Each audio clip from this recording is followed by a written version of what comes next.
Welcome back to Raised by Giants Illuminated Insights discussion. We are live. Welcome everyone in the chat. Good to see you guys and any moderators out there and any members out there.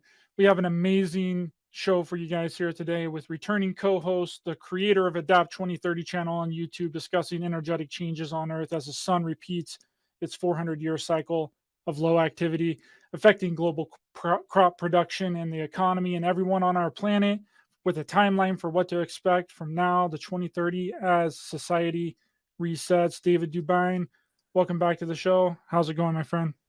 A pleasure to be here. And it does seem there's upticks left, right, and center occurring across the planet, geopolitically, economically, and celestially, along with those energies that would accompany said changes in celestial mechanics and planetary orbits. Glad we can have a conversation today. Well, I'm glad that you survived the zombie apocalypse, right? Did you fend them off with your super high fence you have around your property, Dave?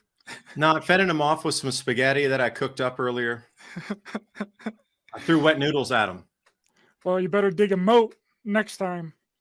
Big moat around that'd be the crocodile invasion.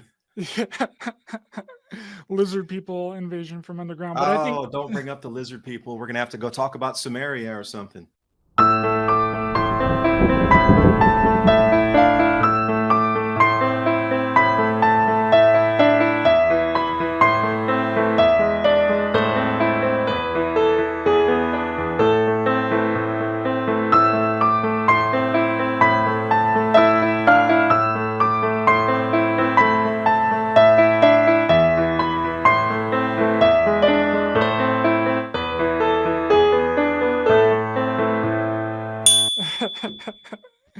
Well, I think this is a good place to start today with the amount of fear-mongering that comes from this community. And when you step back, Dave, none of it ever happens. How many doomsdays have we lived through? At least 10 just in my lifetime, whether that be coming from the community or the mainstream ones being Y2K in 2012. And those, I think that those were experiments to see how people would react. Now, mainstream people aren't going to fall for that as much anymore, but you know who will fall for it? The conspiracy and the truther community will fall for it every time. And I have no idea why. You think by how many predictions that's failed, people would wise up to it. How many more is it going to take until people start seeing it for what it is? It's a scam designed for fear and paranoia and ultimately confusion.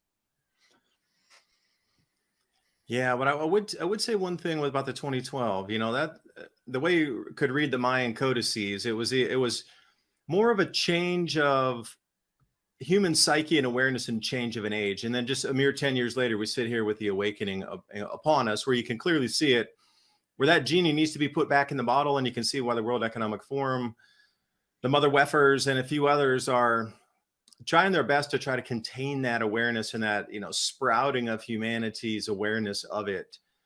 Otherwise, the whole doomsday thing at that time, that was just one interpretation of it.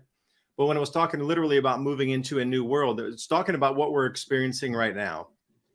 The change of an age, the change of awareness of human psyche and human consciousness on how they perceive reality around them with these energetic changes that would actually affect the lobes of the brain, the magnetic interface, the electromagnetic interface of our brains, the way it just inputs the stimulus around us. They pretty much mapped it out into, all right, we're coming into another phase state change. So from that point forward, look for a lot of things to start changing in the way humanity perceives the world around it. And you can clearly see right now that everybody's perceiving something different. The old world shattered into 1,000 pieces, Humpty Dumpty, not coming back, super glue or not, bye-bye. Barron's warns the stock market looks like the dot-com boom before the bust. The Magnificent Seven, all tech stocks, accounted for more than 25% of 2023's gains.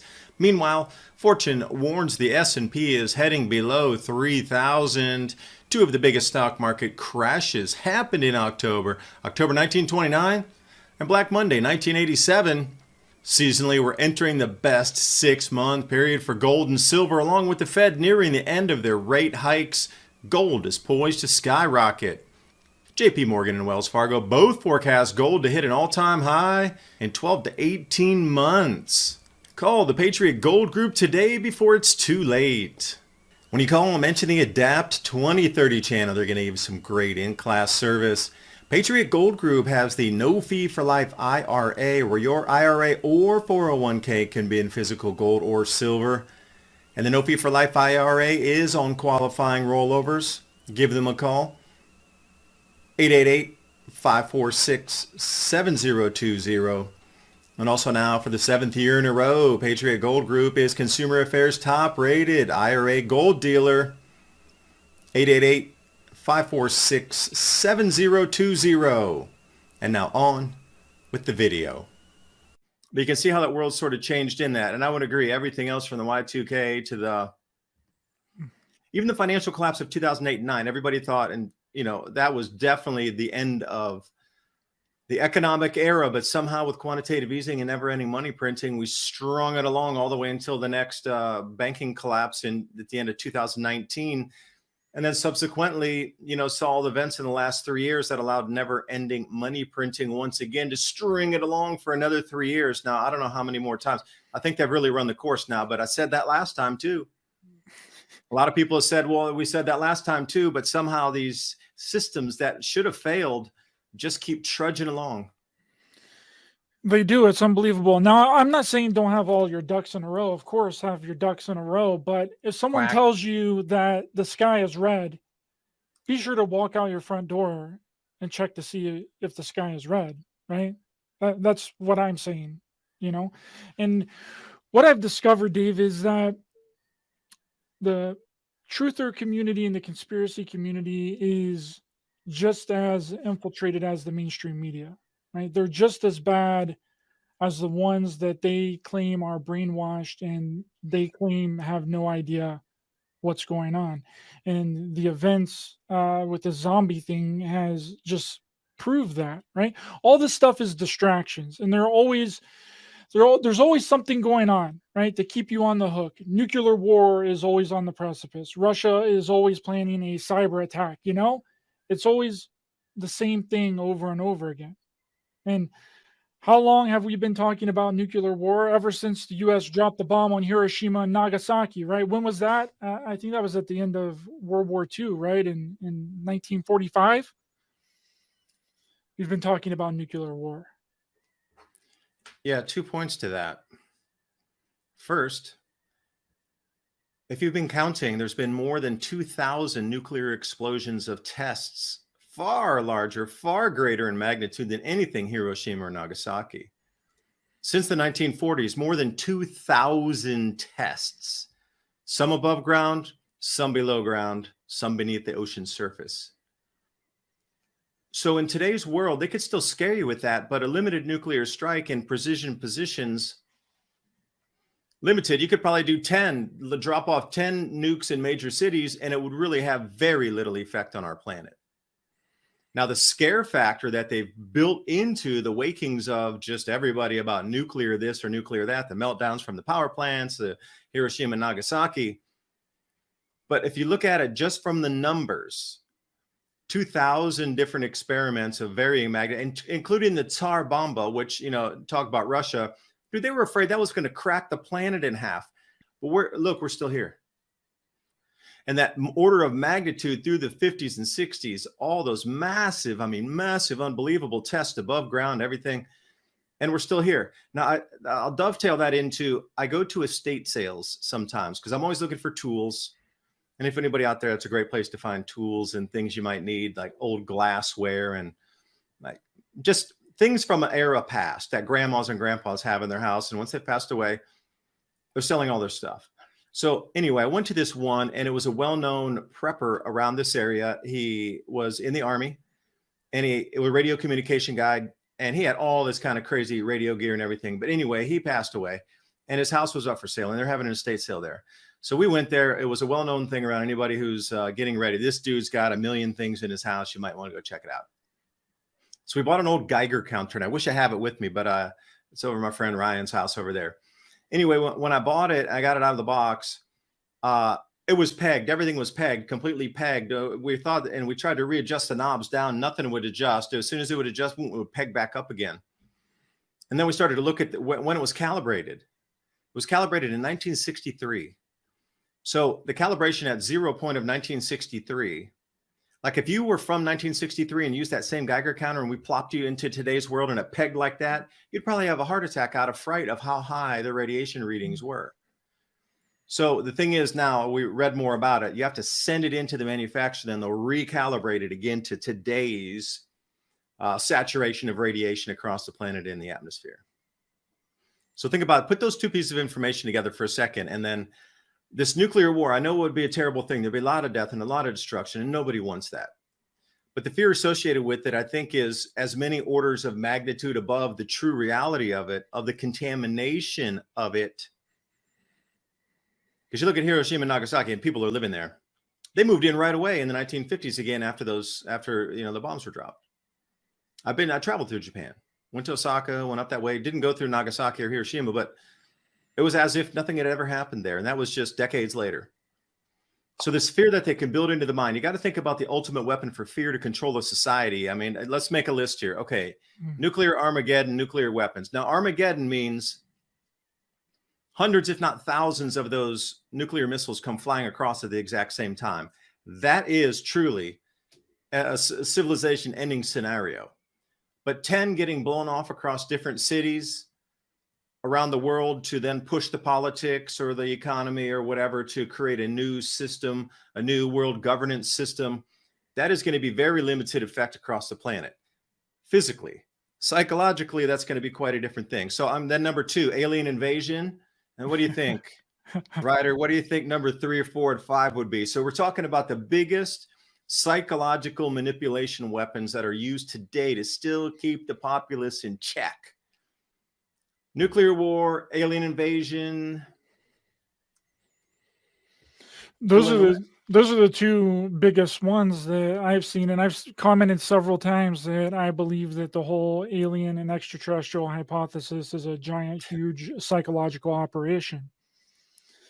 That's what I think that it is, and they're just ramping it up hardcore right now. I mean, we just had the U.S. congressional hearing. I don't know if you heard the U.S. congressional hearing with Dave Grush talking about extraterrestrial bodies or non-biologic bodies that sometimes come along with crash retrieval craft. And he's just up there talking about stories. Everything, he admits it in that opening statements of that congressional hearing that his testimony is based on what other people have told him. So it's just stories. He has no proof. He has no evidence. And then you have the Mexican government rolling out fake alien bodies as a huge distraction. You know, that was proven fake back in 2018, made out of animal bones and human bones. And even that one mummy from Peru, Maria, that's in the Smithsonian, was concocted with a real elongated skull from Peru, and then mixed in with a altered and modified human animal carcass dug up from ancient Peruvian people. The Peruvian government has discounted that whole thing. They completely are like, Jaime Maussan is just, we don't have anything to do with him. He's a fraudster and a hoaxer, you know?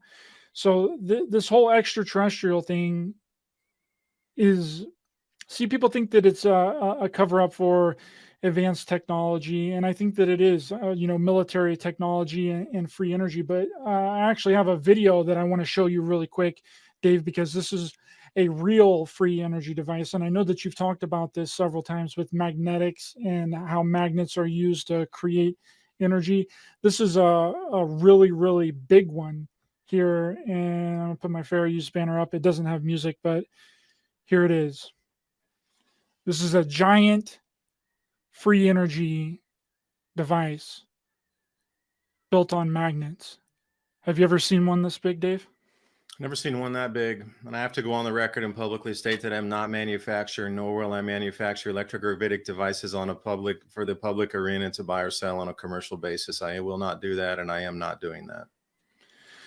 But this is incredible. This is what free energy is. This is what it is right here. And Well, it's just two magnets that are oscillating back and forth, and it's just the magnetic field getting the torque between those two and causing that rod to move in the middle there between. That's it. It's like when you were a kid with magnets on your desk that just move back and forth. You know how you push them and the other one moved? They're doing the same thing, but very well done. I really like that design there. Yeah, and keep your finger out of the way though. Yeah, that's the patent for it there. But that's what free energy is. It's not a device. I mean, well, it is a device, but this one is using, magnets. We already have a lot of this technology that they're claiming that aliens have or extraterrestrials have. So I don't know. It's a giant, huge psychological operation, in my opinion. I would like to get your thoughts on it as well. Yeah, well, all those devices that you described are all driven on magnetics and the Earth's magnetic field. So you have to, I'll put it in perspective for a second here. Since the early 1900s, just before the formation of the Federal Reserve, there was a choice to go with Nikola Tesla's energy systems across the planet or pull it back in with Westinghouse and charge by the meter and meter every single aspect of it, which included the introduction of massive mining to get the minerals, to create the copper cables, to put them across, and the steel to put the stanchions up there and thing. Now you have to realize everything that you're seeing with the green movement is all based on, we got to limit fossil fuel use. We have to limit all this, that, and the other that's coming from the ground, the mining, the extraction of fuels, the usage of fuels, the exhaust from the fuels. And I get it, but we never ever had to do that. So you have to be a world body of government and now come out and actually come clean with the world that, by the way, we manipulated you for the last 140 years, 130 years. To make you buy our products, use our products on the meter to control your life more. So you would actually have to work for us to consume our product that we forced down your throat. And by the way, you have to pay tax on it every time you consume it. Now try to sell that to the public and say, well, you know what? Today we actually feel like giving you electromagnetic energies, or electrogravitics is the proper term for those of you that are searching, like electrogravity. It's called electrogravitics. And there's tons of patents. That was a great one that you had there, Ryder.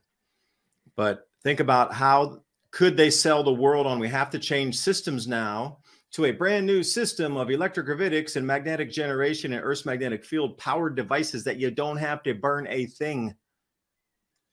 Like you couldn't do that switch cleanly. There would be no way. There would be so much overthrow, man. Everything would be like Sri Lanka in a matter of minutes. People would be so angry, storming the castle and the palace. The only way to possibly bring it into this new era would be capturing downed alien spacecraft, which were, in my opinion, just on my opinion here, the same technologies from Nikola Tesla and Dr. Brown, Marconi, that have been engineered, experimented on, and perfected through the 1950s, 60s, and 70s. And almost every single UFO you've seen reported, crash or whatever is our own electrogravitics technology that the military had been using and working with for the last 80 years. Now, I might throw on top of that, okay, the craft is one thing, but trace that back to our modern world. If things could magnetically levitate and run down, it wouldn't even have to be rails, but it probably would be, because that'd just be an extra safety measure.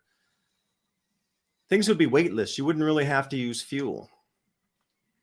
So think about just the transportation sector alone, from air flights, airplanes, to ships, to trains, to automobiles, to cars, to trucks. The fuel usage for that, if you have to put it in a meter or a barometer to try to gauge what it would probably be 98% reduced. So you think about the transportation oil industry usage for that, the motor parts, the motors, the factories making the motors, the jobs created for that, the raw materials for all the motors, the steel, the component parts. Think about all the fluids that are in any given engine, from the oils again, in the same, it's a whole same streamlined industries that's supplying all this. None of it would have been needed. And the copper wiring across our planet, Wayne Steiger had made a real good point in one of his videos saying, in the beginning it was copper wires, so an electrical being could inhabit those wires. It's an electromagnetic frequency, no different than electricity itself traveling through the wire. with the magnetic field, it creates the pathway for the electricity. You're not really jamming electricity down the wire. You're creating a magnetic field to allow the electricity to move through the wire. That's why there's that insulation on it. But he was saying that an electromagnetic being could exist within that because it's a frequency, and copper can transmit frequencies quite well. So we never would have needed to wire our world at all with any copper wiring at all, which brings me back into, in the 1880s is when they were really getting deep into the seances and really getting deep into the Goetia and the Keys of Solomon, and the highest echelons of power and money were super deep into the occult. So, I'm taking it two different ways here with the same story. Is the present world we see was built on a lie that we have to mine, dig, burn, and explode stuff to make things move. But you could use that as the backup excuse. But why did we need to wire the world for electrical generation? Was it to create a housing for this being to live in that they contacted during that 1880s period? And it's been talked about and referenced earlier, but really it got into it in the 1880s, which I know you can ramble on about for days, weeks, and months. And I'd love to hear your thoughts on that.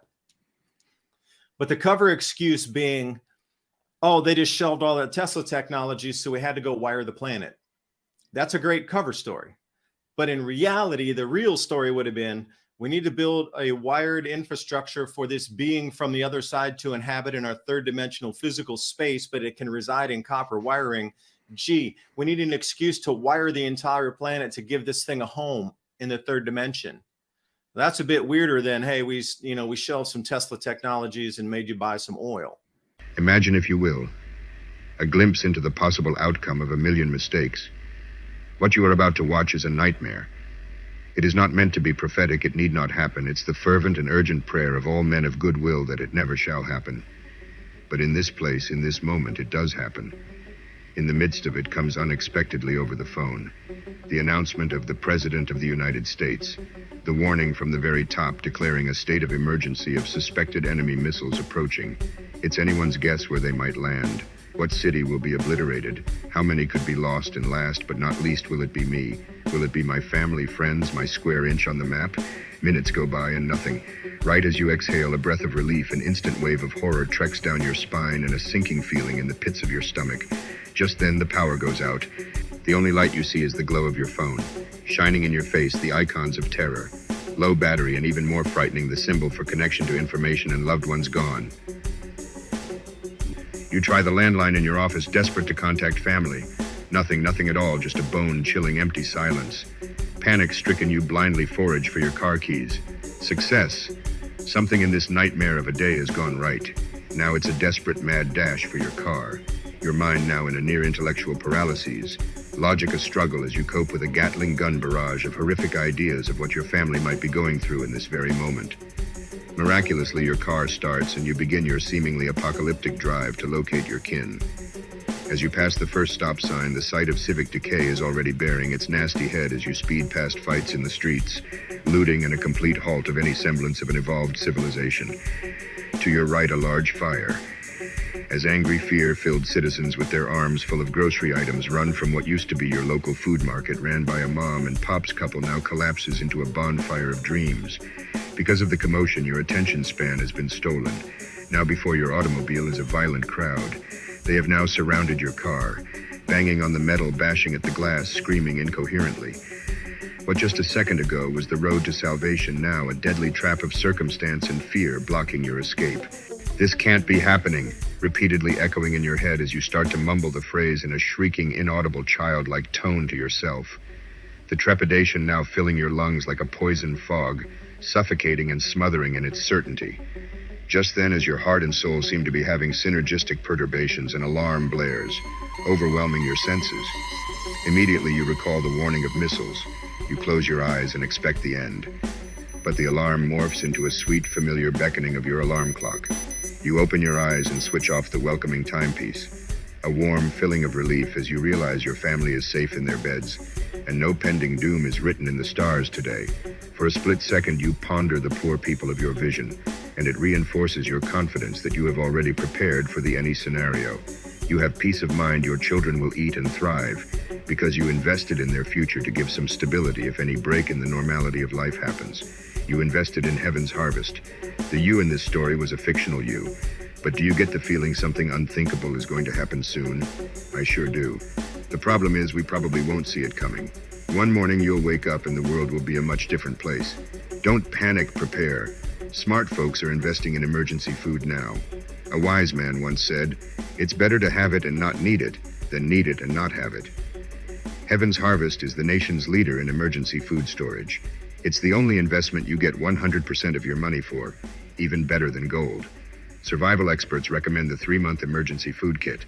Go to heavensharvest.com, use the code ADAPT at checkout and save a mind-blowing 15%.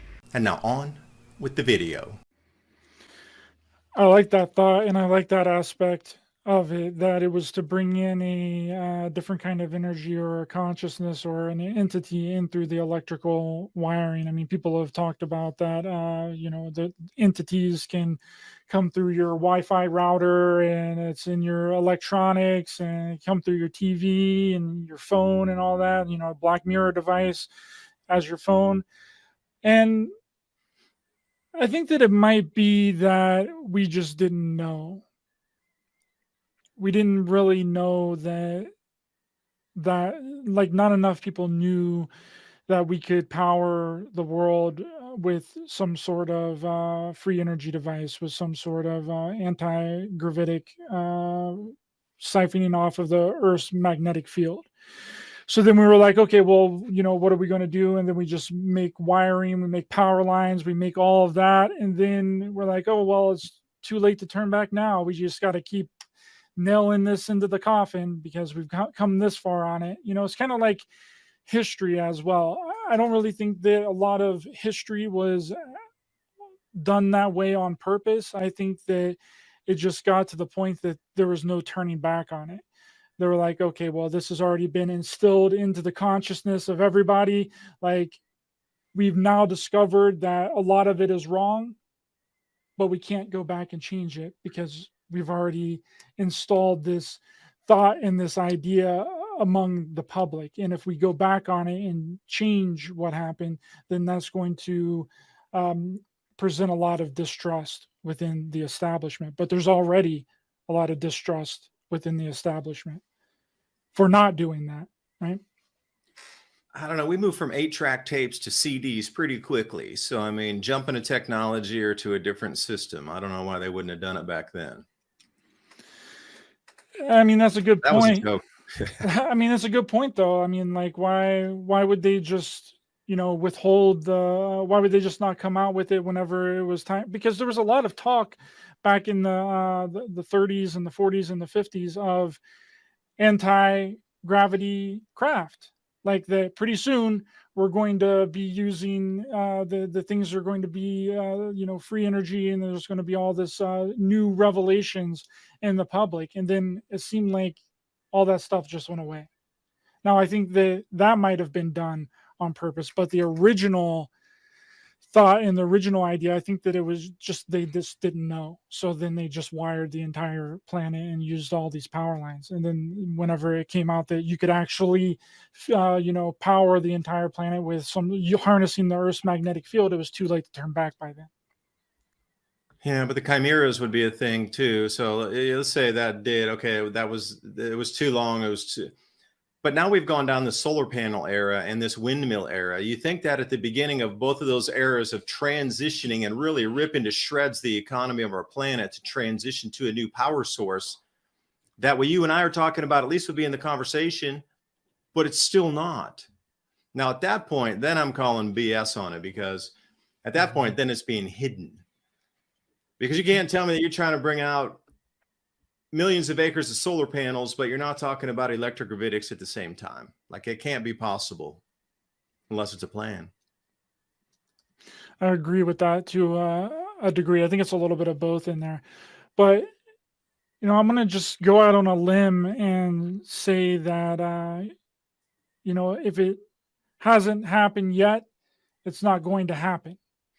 Now, I could be wrong. And I think people really want a a doomsday event. Not to get back on the doomsday stuff, but I think that they really want to believe that. I think they want it so bad, Dave, that they're willing to make it happen or reinforce it.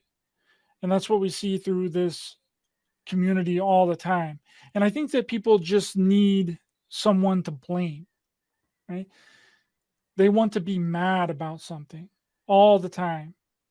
And when you provide solutions for them, they don't want to hear it. Yeah, because I've had that same conversation with my parents and my parents' friends and, people of a generation older than me. Because when I was growing up, I was like, why aren't you making a change? Why aren't you the guys leading the spearhead of the change? Why is it our generation and the one behind us that needs to make the change? And they were very clean. We just want the stability. We worked our whole lives for this. Why would we give this up? Why would we put ourselves in jeopardy to give up everything we've worked for our entire life? And their minds also is not going to change a single thing. So why even bother? I think stability is just the base. You can go back millions of years of humans, not the Homo sapiens sapien, but you're going back through millions of years of us being here. Now, if you go back with the Indian texts, they say humans have been around for 20 plus million years. And if you look at archaeological records, Lucy and all that stuff that we evolved somehow through, it either had to be cosmic ray bombardment that allowed gene changes or just completely edited, like the Sitchin stories and Sumerian myths and legends talk about the Homo sapiens sapien creation from a seed species. All right, whatever. There's like a whole bunch of array and levels within that. So we got 20 million years plus to 400,000 years. Okay, well, whatever it is, humanity has gotten stuck here somehow. But the baseline through it all, I don't care how long we could go back, 400,000 years, 200,000 years, 2 million, stability was the number one thing. Because you have to realize, how blessed and how lucky you are right now. You were born, you won the lottery of all lotteries to be born at this time. And I'm not talking about for the spiritual growth and the soul growth and that sort of thing. It could be a part of that, included in, of course. But the stability that you have right now on our planet is an anomaly above all anomalies. The stable weather that we have is such an anomaly that you could put it into like a 6 to 10 sigma event above what the normal weather, cataclysms, cometary bombardment, massive earthquake, et cetera, that shattered civilization after civilization after civilization over the last how many umpteen hundreds of thousands or millions of years. Like, we crave stability. Do you know how many times our forefathers and ancestors had to go out and hunt and came back empty and starved to death? Like, to have available food. And that's how these, companies manipulate you, because your base reflex for that salt and that fat. I mean, that's what humans really are craving, strip everything else away. And you go down to this just like base operating level of a person being alive. They need food, water, air, but inside that food, there's going to be a craving for salts and fats. And the stability of life, we are so lucky that our planet is so stable right now. We actually know when we can plant and when we can harvest our food on a basis that's enough to feed the entire planet year after year after year. I mean, they would just be on their knees begging and crying, sobbing tears of joy if they were to receive such blessings in the past. We take advantage of what's around us right now, not knowing really what we have. And see, that's being taken advantage of, also the stability portion of it. Like, they're using that part of hardwiring of humans against us, because 80% of the population is just happy with the stability. They just want to raise their family. They just want to be left alone. Leave the kids. I want to take the kids to soccer. I want to do this. I want to do just whatever. I'll believe anything and say anything. Yes, ma'am. Yes, sir. Just don't, as long, just leave us alone and keep the house. Yes, ma'am. Yes, sir. I'll do whatever the company says. Following the line for stability. But then there's the other 20% of people out here that are like, okay, well, stability is one thing, truth's another. The changes are real. But you can see how all this is being programmed and used against us, because most people want the stability. That is just humanity in a nutshell. So again, then bring it forward, and then we got the 20% that's not content with that, that's looking for other answers or different definitions of life or why things are happening, that then provide different, avenues of information to flow out. And then that becomes what it becomes, as we've seen over the last several years or decades. Now, speaking of the weather, do you think that these 4 gas giants that are forming around the Earth is going to create some weather anomalies? I have the screenshot that you sent me the other day. Is that Yeah, I'd love to see it, to put that up, but I'd like this your one? response also. Okay, so interestingly, that's today. If you're watching this right now, this is October 7th alignment here. Now, what I did is I changed it to the geocentric model here. Now, most times when you're looking at our solar system, you're looking at a heliocentric model where the sun's in the middle and all the planets are scooting around the sun. Well, this one, I reversed it and put the Earth at the center so you could see where the sun was and where all the planets were in relation to our Earth. Now, this is a very, very light version of what will occur in October of 2024. Now, you can see there's something very special in the heavens. If you were just to use gravity, forget the electromagnetism, forget toroid fields, just use gravity. What happens here? You got all those 4 gas giants in a certain quadrant right out there tugging, and the Earth right there with the sun getting tugged. You know, you would expect far more earthquakes. So the window is open. This is my prediction here. The window is open now from the 7th through, say, the 16th to 17th of October for far larger quakes, like big ones that'll make the news, or big volcanic eruptions. But at the same time, if you were going to try to tweak and use energies and amplify events using HARP or whatever, things through your router or whatever, electromagnetically to amplify Earth changes or amplify human psychological changes, this is the time to do it. Yeah, this was really interesting and quite a coincidence when I reached out to you a couple of weeks ago and asked you to come on the 7th, and this is happening today. Now, well, Did you have the other one with the Tree of Life alignment? let me see. I got all of the ones that you sent me before. Is it this one? No, that is just a... If you're looking astrologically, and those of you who might take a look at where everything is lined up in that single quadrant, this is just an electromagnetic look, or it's an astrological look where astrology reflects the energies moving through that affect humans on different levels, compared to the astronomy where we sit is where we sit in the heavens. And it can explain where we sit in the actual physical location. That's astronomy. And then astrology would explain the energetic flows through that. And see, those of you out there, 250 years ago, approximately, astronomy and astrology were the same science. They were intertwined, and they had those 2 dualities within the same, because one could explain the other. But today, they've rifted the whole energetic part away and said, oh, that's woo-woo science. Okay, we know the planets, they're in their orbits. Kind of hard to fake that because they go this fast, and then you pretty much project out where they're going to be even weeks, months, years from now, because they're moving around at the same speed. And got this one here. Yeah, that's the block wall coming in 2024. You know, you might go to those black ones there. You see the one with that V on it? Yeah, right there. Click on that one. I'm going to send you now, when you respond to my comment here, I'm going to send you through Skype the Tree of Life alignment next to the Kabbalah with that alignment right there, and you'll see it as quickly as I see it. Is this Those one? 4 gas giants are going to line up in the outer solar system, and it's going to create some sort of funneling of electromagnetism through that point where generally, if the planets are spread out across the orbits and you get some over here, some over there, some behind, some in front, some on the quarters out there, that more of electromagnetism is sort of more, I wouldn't say thinly split, but the potentiality, it's pulling in different directions because of the bodies out there. But when we get this lineup, it's sort of like 2 parallel, creating a chute. You know, you ever watch bobsledding? Yeah, right. That's the previous slide. Earth swings around in front of the sun where the V connects. That's where the Earth will be in April of 2025. But you'll have to notice in context, gravitationally, where all the gas giants are behind us and the sun behind us. So everything's going to get pulled into the Earth April of 2025 beginning. So whatever's out there, and I'm not saying there is, or maybe there's not a planet-ending asteroid out there. I'm just saying whatever space debris it is, and there is some at all times, so don't delude yourself that there's none.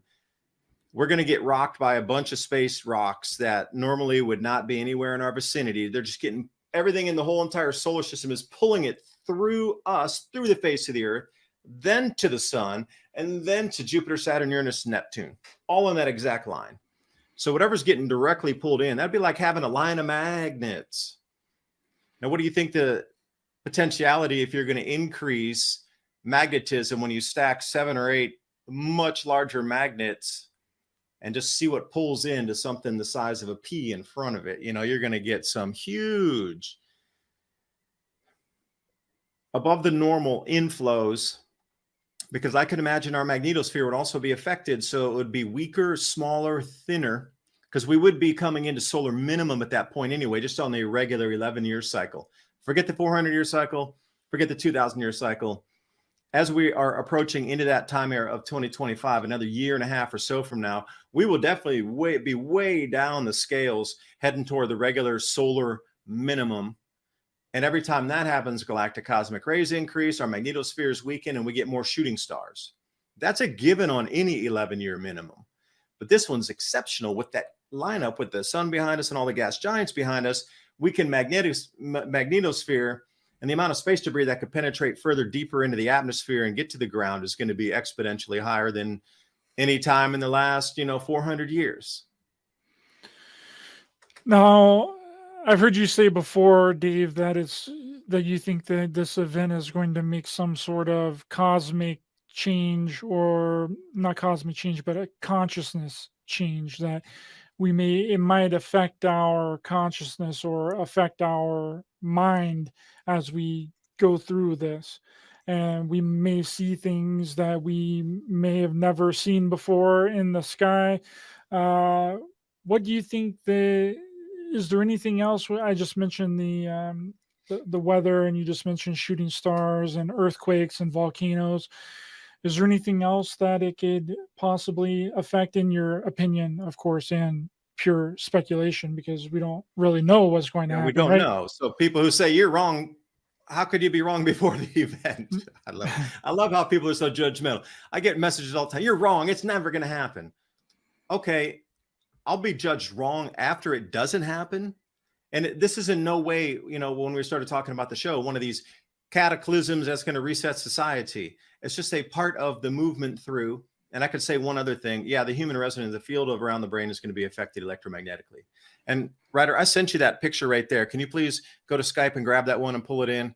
Because it's the tree of life set next to that solar alignment, or that alignment that we'll see in 2024. I'm terming it the tree of life alignment. Now, you're looking for signs in the heavens, signs in the skies. And just as the wise men were looking, and that, star held for months in its position bright enough where they could follow it. It was a very long duration event, and a very long duration sign is a better way to say it. So if you're looking for signs in the heavens, this event here leading up to October 23rd of 2024, it's visible enough now, but as we get through it's going to be very visible 6 months prior and 6 months after. So if you're looking for a long duration event in the skies, that's it.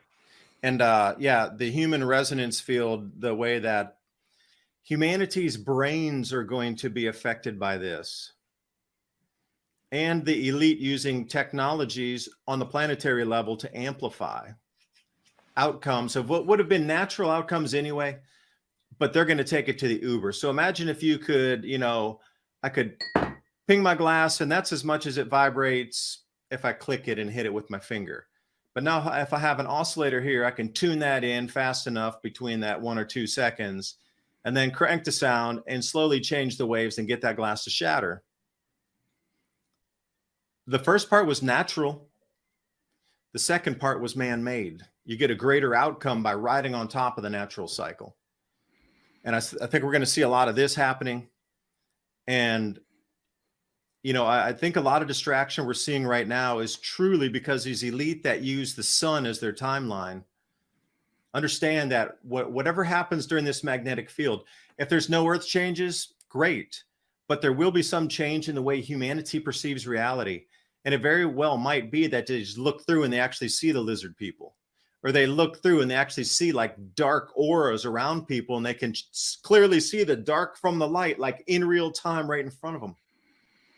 some kind of just shaking of the veil that breaks through literally to a new world where it can no longer be hidden. Can you imagine the evil would actually put a black aura around you at different varying, densities based on how evil you really were? And if everybody could see that, like, those are the types of changes that could be anticipated during a huge electromagnetic change that would affect the way your brain operates based on the magnetic field of our planet.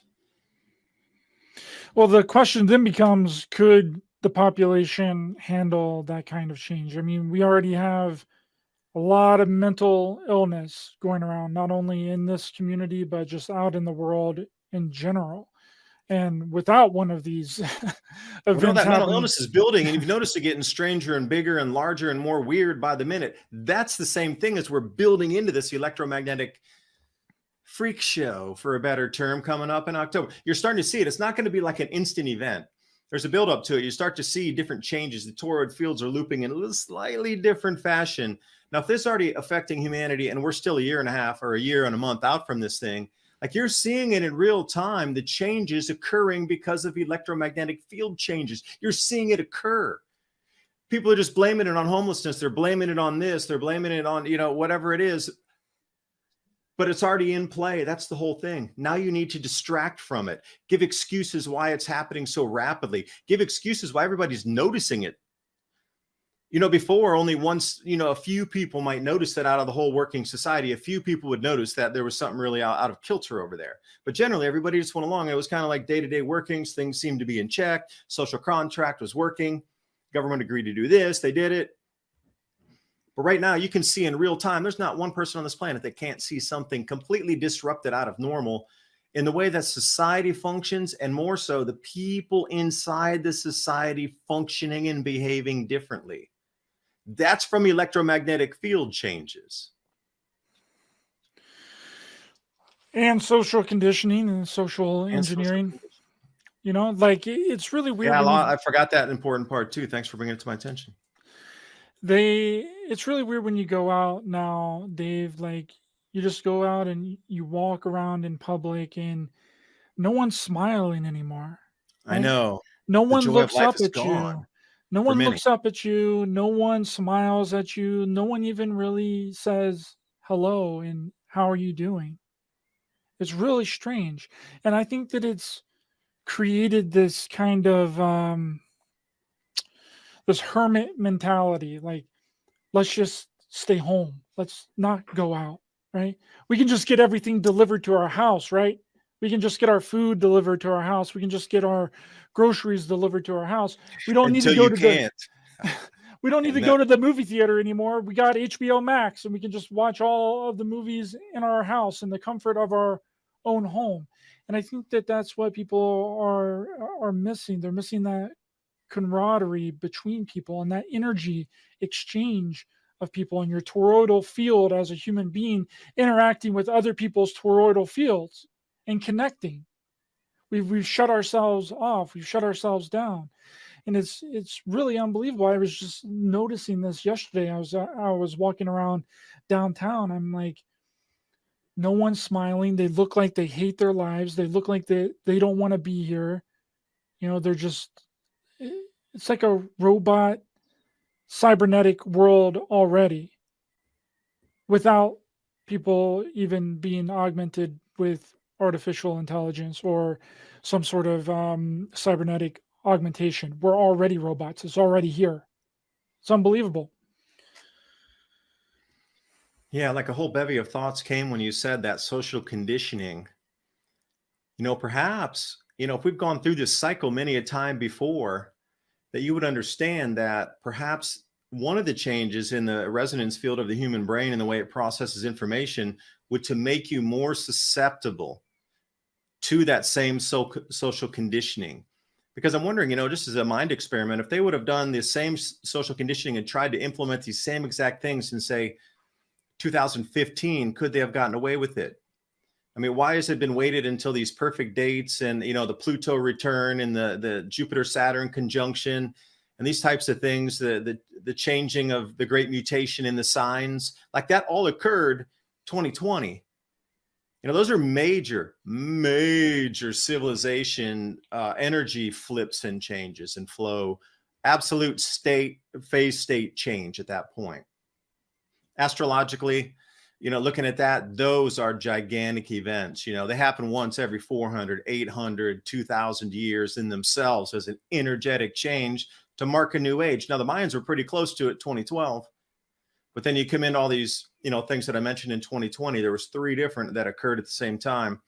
So perhaps the elite knew they could only get away with this sort of social conditioning and morphing of the planet after the magnetic field started to change and get into this, what I call that tree of life alignment. Now, can you go back to that one more time, please? The slide. I want everybody to take a very close look at this thing here. And, that during the COVID time too, we had to stand 6 feet apart. Well, your magnetic field, which you're talking about, that toroid field off your body, is about 3 feet. So if you're 6 feet apart, you're not going to really interloop with anybody else's magnetic field. There's a human interconnection, and we're psychic whether you know it or not. So to keep people apart during these magnetic field changes is also a strange thing to do, but how did they do it? So just everybody can feel like there's a buzz in it, there's something going on. So, the Kabbalah, like the tree of life is on the left side. And what we see with the planets and Jupiter, Saturn, Uranus, and Neptune are that top part of, with Eris, the top part of that tree of life. And even if you look where Venus would be, and where the sun is, and where the earth is, how many of those are in the same position that they would be? Now, for me, that's the mark of the beginning of the cycle. If you look at this tree of life alignment here, and you start to plug in the planets where they are, there's only 2 that aren't in the right place. So if you're going to go as above, so below, if this marks the beginning of the cycle, then you're going to have the termination of the cycle that completes with the same planetary alignments that would fill in those other 3, that are not covered at the moment, but would also go up the center spine, something like this. That would be the phallic symbol of the tree of life. Mm-hmm. And you're going to have to look for that in the planets again. Now, I found something similar to it coming up in 2032 and also in 2034, something similar. But, again, I just have found the beginning of the cycle, in my opinion. And, if you just look at a random chance, if you look at statistics, this tree of life has been encoded into our civilization for thousands of years, at the bedrock of a center of religions around the planet. And then suddenly we get this alignment in the sky that's nearly the same. At the same time, we're in this complete morph and destruction and reemergence and phoenix out of the ashes from our previous civilization, which we used to live in, that you can see is no longer here. It's not coming back. That civilization we're in the middle of something brand new, evolving into a new civilization right this second. Now, you cannot tell me with a straight face that planets that only line up like that generally once every 400 years, but the configuration with the perfection of the square, that was seen in 79 AD last time. The only difference being that Neptune was leading Uranus. Those same 2 planets were in the exact same spot, but just one was flipped with the other. Now, if you really want to take it planet for planet, alignment for alignment, degree of arc for degree of arc through the heavens, that is as close as you can get to that 79 AD was the last time that this occurred. And being so center and so plugged into the Kabbalah there in the mystic schools, or the tree of life, for those of you that just know it as the tree of life. Ryder, what do you think the chances are? Random or non-random? What percentage do you think that actual proper lineup could plug in there, and that would be just random happenstance? Looking for signs in the heavens as we come into this restructuring of our civilization. Yeah, I think that we would have to wait to see the end of the cycle and see if it completes the tree of life, Kabbalah tree of life there, and because that would really solidify the entire thing right there. If the end of the cycle completes the tree, and then we can put the end of the cycle next to the beginning of the cycle, and it makes a complete tree of life, then that's Correct. probably not just coincidence. Yeah, because some of those planets would overlay right into the same spots again, right? Yeah, if we get a phallic symbol, I think that would be the root chakra at the bottom Mhm. and the sacral chakra, which is Yasad, right there in the middle. If we get if we get the square and then along with the phallic symbol, which is Yasad in the root chakra there, then I mean that's not just coincidence. Yeah, that the closest one, like I said, I could find with that very that's not nearly as precise on the squareness that you're seeing in this is 2032. It's really incredible, and I like Jay's. He's talking about the cross of Henday. I think that I sent you that. Oh, I had From, actually done a slide on the Hyundai Cross after we had our talk last time. Let me see if I can send you that also, if you don't mind. This is a live show. We're just going to send stuff each other, and then it'll just be the way it is. oh yeah, here's the one that The Hyundai I Cross. sent you. This is the cross of Henday here, and it depicts the four gas giants there, which is Yep, really and those are the four interesting. gas giants. Now plug those in together. Here, let me send you a different graphic. This one should put it together there. See, it's just the tree of life again, but the planets are in a different way. I really zoomed them in, so you're missing a little bit out of the field there, but otherwise. So now it's twice referenced, here. So something significant with this lineup that was meant to be significant, and those clues left for us in history, so we would be finally smart enough to figure it out again. Because they probably figured you go through a collapse phase, technology would be gone for 1,500 years or 1,000 years, whatever. And then eventually it would come back out again where people could understand your astronomy. Because you got to figure how far we are now in understanding, just like where the planets are around in the heavens. You could eventually anticipate a collapse of that. Hardly anybody would know how to use a sextant, and hardly anybody would know how to read the stars for navigation. I mean, just a fraction of a fraction of a fraction of 1% of people. And it would take a minute to build back up for the scientists to get the same machines, because we could, plan 150 years. They're going to do copper cables again, maybe not. They're going to come up. Finally, they'll have telescopes again. Finally, they'll do this. And, we could anticipate that a breakdown in society, like a serious cataclysm kind, would take another 1,000 years to build back up the tech. But you would leave messages so when they got to that point again, they could decode it. And I think that's what we saw here. Tree of Life and this Hyundai Cross are both showing you the same exact thing. Now, why is that? Why are they pointing to it? Yeah, I think Jay believes that it's a coming natural disaster, and I think that's why he brought it up with in that conversation on the 200th episode special that we did a couple of months back. How screwed we are. I mean, it's not about how we are. It's about how you are with your preps, your community, your mind. Generally, as a global thing, what I've noticed a couple things studying history. First thing, that's the most important thing. It never happens everywhere on the planet at the exact same time. At least in the last, say, 1,000 years, aside from a major volcanic eruption like 535 AD, 536 AD, that was quoted the worst time to be alive. There was so much sulfuric acid in the air, or sulfur dioxide in the air, that when people were breathing, they had this thing called like acid lung, where people actually formed sulfuric acid in their esophagus and their lungs. And so many people perished from that. And it was a culmination of 3 very large VEI-8s going on at the same time. But that's beyond the human control. I'm talking in the human domain with politics and war and economy and that sort of thing. Natural phenomenon and forces, they're outside our control. I'll just be in on this.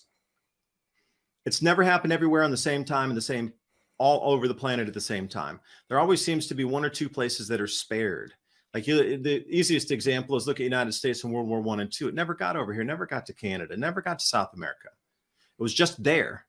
A little bit of Africa, and it was just, the rest of the world was pretty much left alone. And you go through these different periods of history. Now, the Roman era, I mean, they conquered a lot of the known world of what they had, but still that wasn't everywhere, because there was China down the Silk Road that they knew about, but they never got there.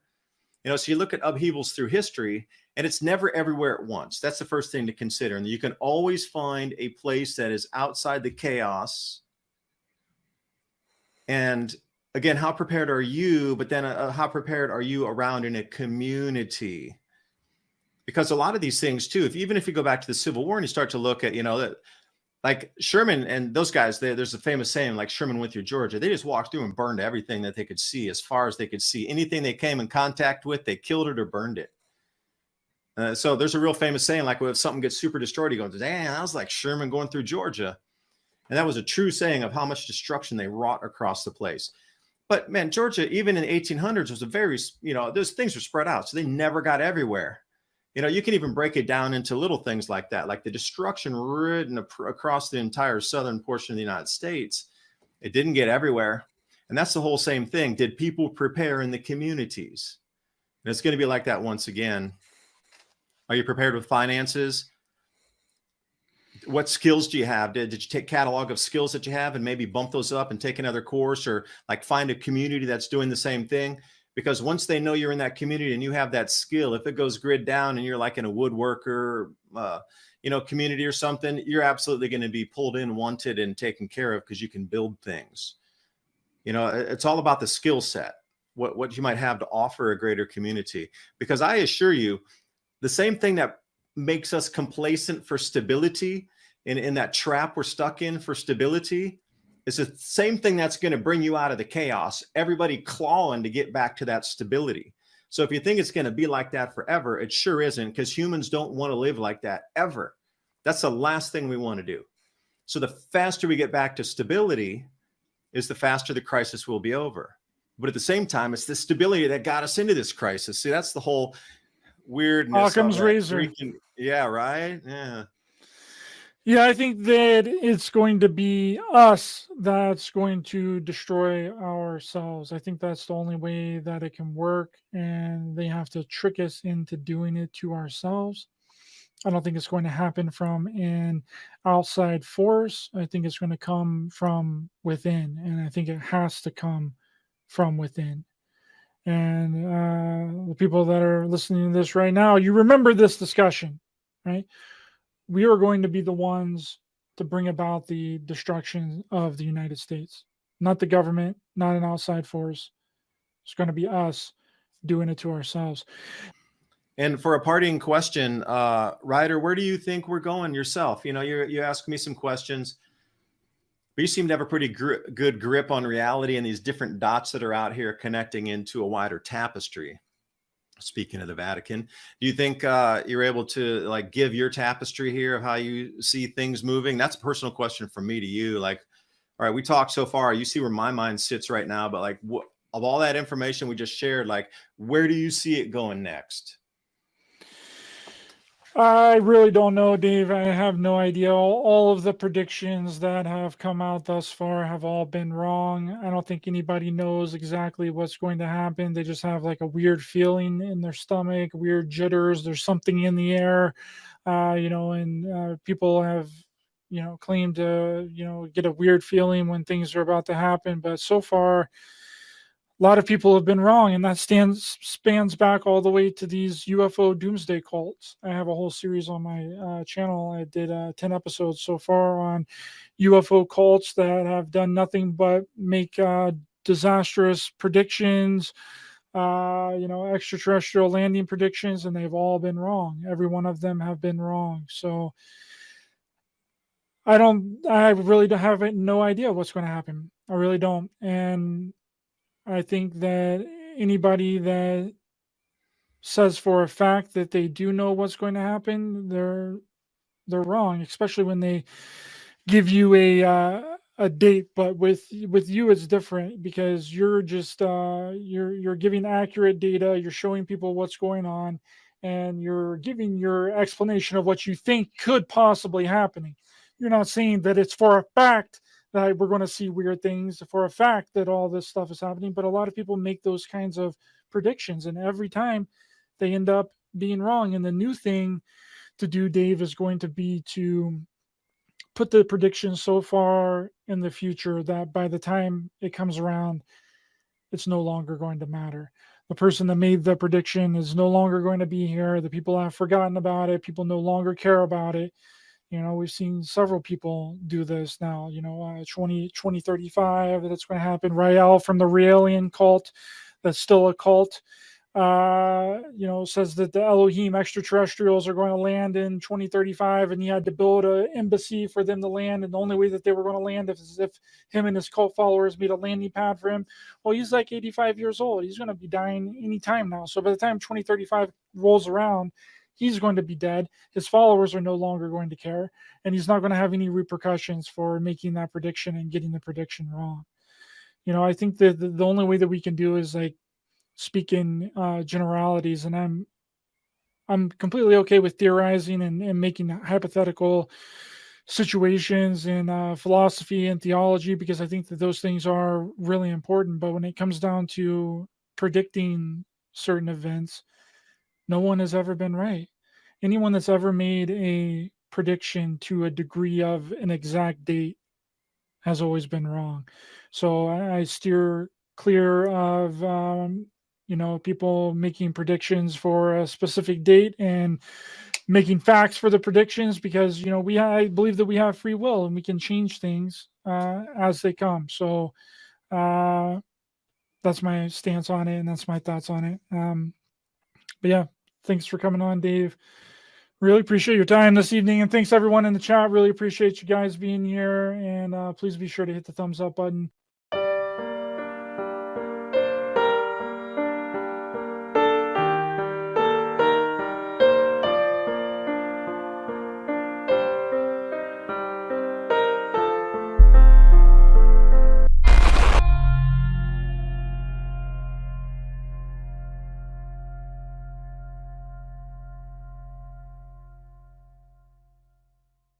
In the ancient world, gold was magical. Gold was a manifestation of the sacred, and objects fashioned from it were a means of connecting with a supernatural world. Far from passive deposits of wealth, gold was sacred. It was greatly prized in cult. Objects made of gold were active agents in an ongoing engagement with powerful forces. The Inca used gold to make ritual objects, combinations of gold and silver and gold and copper called tumbaga. Wearing gold jewelry was a sign of a person's wealth and power. For the Inca, gold was also the blood of Viracocha, their sun god.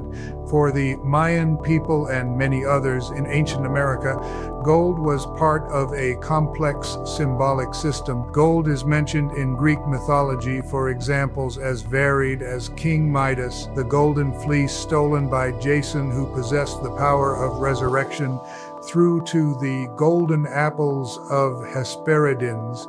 The golden apples were guarded by the 100-headed dragon Ladon. The dragon conferred immortality on whoever ate them.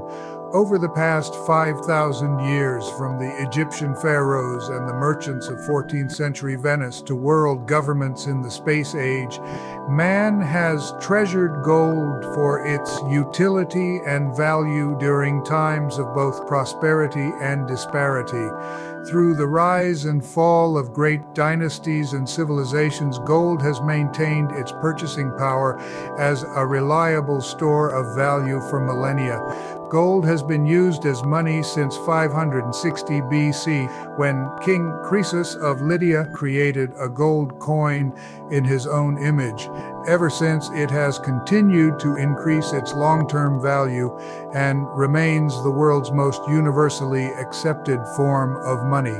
Today, the demand for gold continues to flourish globally. History proves that fiat paper money is designed to go to zero through inflation, whereas gold has intrinsic value in which it maintains forever. Paper money is a debt instrument. Gold is an asset of wealth in its own right.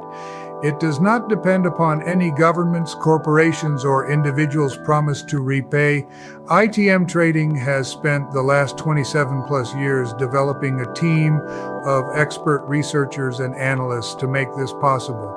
Simply put, we build strategies which are historically proven to protect your wealth and assets through any economic downturn or currency collapse. Schedule your free gold and silver strategy call 866-834-1422. That's 866 834-1422 or go to learn.itmtrading.com/MIAC and keep watching Mountain High Time and Mini Ice Age Conversations if you know what's good for you.